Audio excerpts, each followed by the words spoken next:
Ladies and gentlemen, I don't listen to the radio, but I know mostly everybody else does, because every time I'm walking through a grocery store, past my community college radio broadcast room, through the mall, or an outdoor market, I always hear a specific variety of mainstream pop drivel vibrating through the speakers of said places. You know, shitty songs, like Poker Face by Lady Gaga, You Belong With Me by Taylor Swift, Eminem, Umbrella by Rihanna, What I Had Done by Linkin Park, and countless other lukewarm pieces of music. Strangely enough, those aren't even the most popular songs, despite how much radio play they receive. There are actually songs with even higher tune-ins. Today, I will be talking about the other one of those new charting songs. Specifically, I'm talking about that piece of utter shit, This Old Sister by the ass rag band that is Train. If you hadn't known by now, the song comes from their most recent album from 2009, Save Me, San Francisco. Neither have I listened to this album or reviewed it for this channel, but if you think I'm going to take time out of my day to sit down and listen to this band's full-length albums, you are dead wrong. If I hate this band's song as much as I do now, there's no way that I'm going to torture myself more so by listening to an entire goddamn studio album by them. Generally speaking, the song, This Old Sister is a plague that needs to be staved off to survive it, but it's very unlikely that you will, because lemmings around the world insist that the song gets played over and over on the radio and in movies, too. Those simpleton acoustic guitar strums that introduce the song put my innards in a knot and take me away to a valley of green grassy, white dandelion seed savannas and all listless things of that nature. Then you can hear the singer chanting the word A about 10 times, and you really wish that he hadn't opened his mouth at all. There is so much music from the underground that uses eclectic instrumentation, virtuosic tendencies, unique lyrical topics and songwriting structures, that it's baffling to see all those bands and songs not receive radio airplay whatsoever, but instead, everyone's settled for the most simplistic and artistically sterile songs there are. Not to mention, the songwriters and musicians behind the song who show no remorse in presenting it to the world, as if they are settled for it. But that's just the easy way of telling without them saying it themselves that they are only in it for the money. It's what all these mainstream so-called musicians and artists want. Sure, every artist should be entitled to money for what they create, but they shouldn't go and produce low-quality works, like this fucking song. Money, money, money. This Train guy may as well enter on stage with a loaded pistol and wave it into the audience, like he's playing Duck Hunt. And I've even seen people around my school ignorantly admitting to liking this song. It's most typically these girls with the retarded one-shoulder-open shirt look, like they are some impoverished person who had been beat up. And these people are always the ones in class who are the most talkative, unaware of how stupid they are. Some of the people who like this song are even scene kids. That's right, scene kids. I just know that preps are all over this fucking song. They are into a lot of stupid ass music. I'm sure you know who I mean, at this point. And did I mention the lyrics? Just read this shit. Here are lipstick stains in the front lobe of my left side brains. I knew I wouldn't forget you, and so I went and let you blow my mind. Your sweet moonbeam, the smell of you in every single dream I do. When we collided, you're the one I have decided who's one of my kind. Oh look, elementary anatomy terminology, how unique. Here, he's just spewing generic love song crap. It's not clever or sensible enough to make any sort of impact on anyone with proper musical and lyrical taste. He claims that the person he is singing about blew his mind. Is that all he has to say? That she blew his mind? Sounds very hollow, compared with lyrics from other and better songs. Hey, soul sister, ain't that Mr. on the radio, stereo? The way you move ain't fair, you know. Hey, soul sister, I don't wanna miss a single thing you do tonight. I have no idea what he means when he says Mr. What's the point in referring to somebody as that? And apparently, they are on the radio. Why would that bear any significance? And apparently, the guy is sexist, seeing as how this one girl, or any for that matter, doesn't move, as in physically, a fair way. It's just him talking to the girl, as if she owes something to him. I also can't figure out what a soul sister is supposed to be. Just in time, I'm so glad you have a one-track mind. Like me, you gave my life direction again, so love connection we can't deny. I'm so obsessed, my heart is bound to beat right out my untrimmed chest. I believe in you, like a virgin, you're Madonna, and I'm always gonna wanna blow your mind. He claims to have a one-track mind, as if he's a child.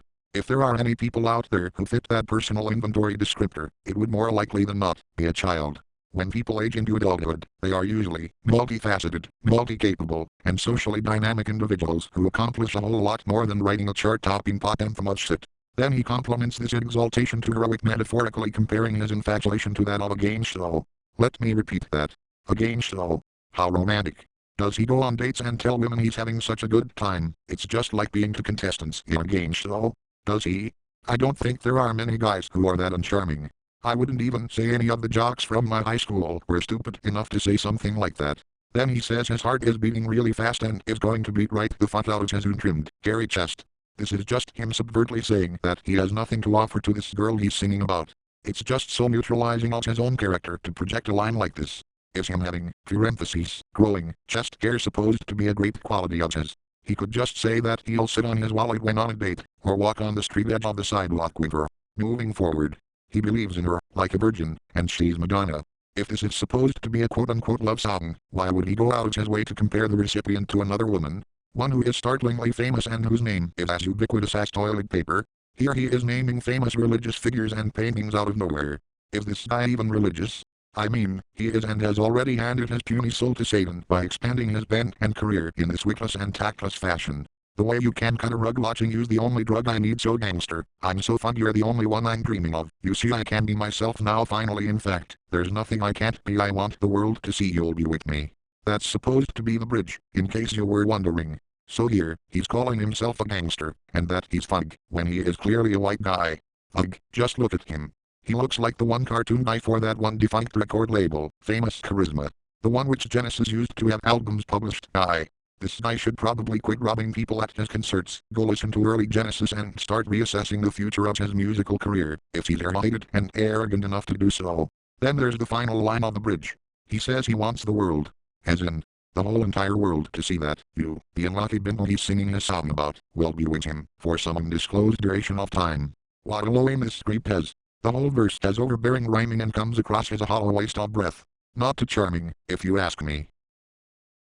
Here are just some of my fondest memories I have of whenever I was listening to, or to be more precise, hearing the damn song in public settings, holding a stool in my large intestine, while waiting for some other guy to get out of the bathroom. When I was at work one day in Rite Aid, I was in the back room of the store, watching both the door to the men's room, waiting for the other toilet user to emerge from the door, as well as watching some woman in her late 50s with what looked like grandkids poking around in the, as seen on TV section of the aisle, visible through the little window, at head level in the door to the wall adjacent to the wall with the door of the men's bathroom. The song was playing. I nearly stood in that one spot for almost the entire duration of the song, as human shit was occupying my lower digestive tract. I mean, at least give me some decent music to hear, as I wait for the only legally available toilet in the building. Scenario 2. Last year, I had gotten the flu, and I felt too unwell to go anywhere. Instead, I stayed home that one winter day and gave myself some Dayquil and warm blankets. This gave me the chance to watch some TV, which I hadn't done as frequently as I had since my first or second year of high school. Since it was about 7 to 9 a.m. in the morning, I was able to see Good Morning America, as I was browsing through the channels. I decided to watch a little bit of Good Morning America to see what was on the minds of majority peoples. Doing this, I managed to hear this fucking song up to 4 times in the span of 60 to 90 minutes. Not only had I heard some instrumental version of This Soul Sister in the program's transition pens, but one of the commercials had the song playing, with vocals. And it played twice, into commercial breaks, back to back. I found myself sucking on 3 cough suppressant candies as a result. Scenario 3. There was some 30 or 40-something lady in a movie theater that went on a little cajole in her movie theater seat when she heard the fucking song play in the trailer for some movie that I can't remember the name of. I think it was called Prodatunada, or something like that. I'm sure it's just some worthless female dramedy film. It had no relevance to the movie that I had actually gone to see. Then the trailer ended, and the movie was set to begin, and the same fucking woman, 3 rows in front of me at a decline, started singing the song to herself again, rocking her upper body from left to right. I was mere seconds away from chucking a pinch full of Skittles at the back of her skull. If I had done that, I'd likely get reported to the fucking police and be arrested for 3rd-degree battery. After all, she looked like a soccer mom. The worst part about This Soul Sister by Train is the amount of exposure it has received and my unceasing disappointment in the mass influxes of people who cite this as their go-to music to be listening to. If only they knew of the thousands of surpassingly remarkable bands and artists whose exposure is overshadowed by Trains, thanks to the money-hungry, soulless, cocksucking, Nazi circle-jerking rings of corporate executives who devised their method to make sure the song plays on all radio stations, TVs, movies, movie trailers, and in cover bands. The ones who play in trashy bars in blue-collar-oriented towns in America. Elsewhere too, I reckon. There is not one tone, not one chord, not one timbre, not one transition that has any intrigue. Everything you hear is a tour de force of bland and lukewarm.